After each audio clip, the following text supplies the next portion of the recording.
Additional features in each inspection, you can custom tailor how it's going to build the email and the report that goes out to the vehicle owner.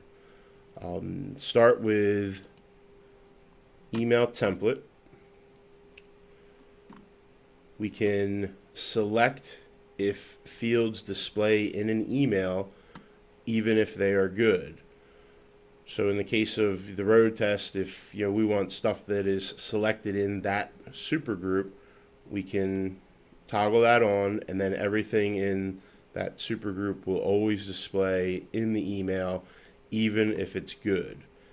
If it's something very important that we want to display, like maybe we always want brake measurements displayed or tire measurements displayed, we can select them to display before a safety issue.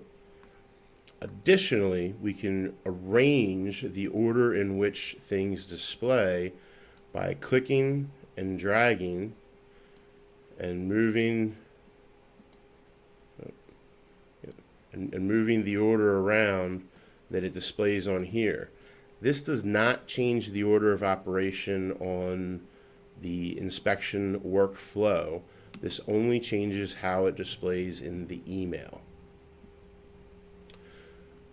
Additionally, our email template sets up for 5 different paragraphs associated with the email that goes out to the customer. You can use any number of these 5, and you can turn off any number of these 5 paragraphs.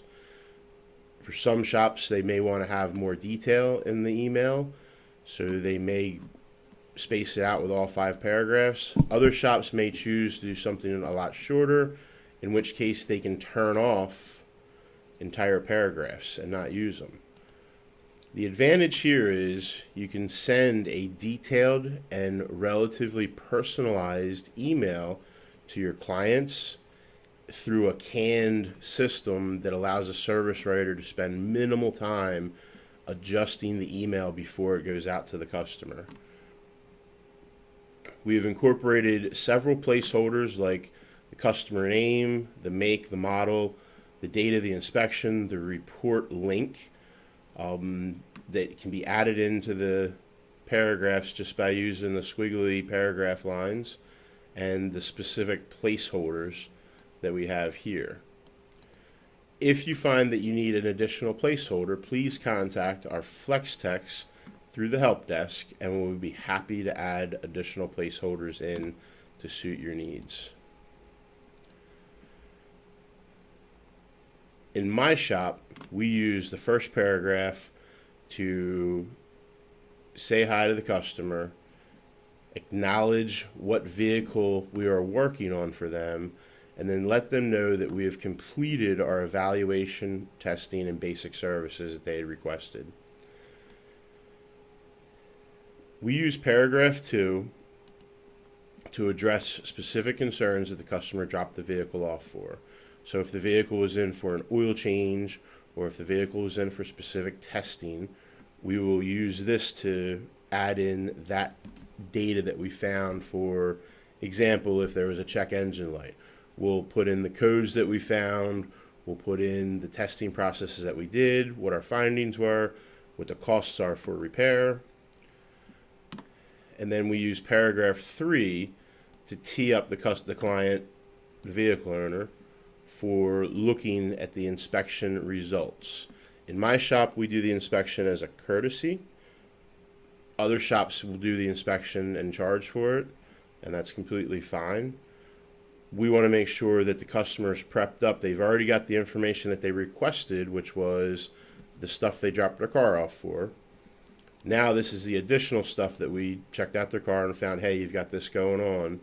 So the link to the report, to the full report, will be found here. The email that we build will be a condensed version of the report that will just have safety concerns and maintenance reliability concerns built into it. Some shops may want to include the good items that they find in the email as well. In my shop, we choose to just focus on concerns and maintenance issues. The 4th paragraph we use to put in a personalized note about the car and kind of let them know what we feel the vehicle's overall state of health is. This will display in the email after the inspection information.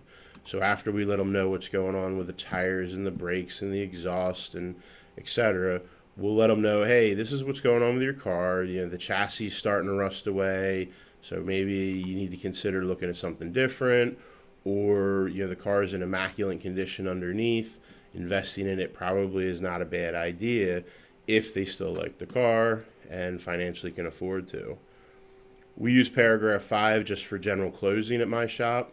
In my shop, we have basically, this is what your current bill is, and let us know if you have any questions and how you would like to proceed. There's no right or wrong on how you want to build your emails. Play around with it, figure out a workflow that makes sense for you. When we show you the email editor later, which is where the service writer goes through and modifies the inspection results, all of these paragraphs can be modified in the email editor on a one-time basis for specific vehicle inspection results. So all this does is help get your service writer to a faster end result for a personalized email. Sending a personalized email is really critical to building trust with vehicle owners. All right.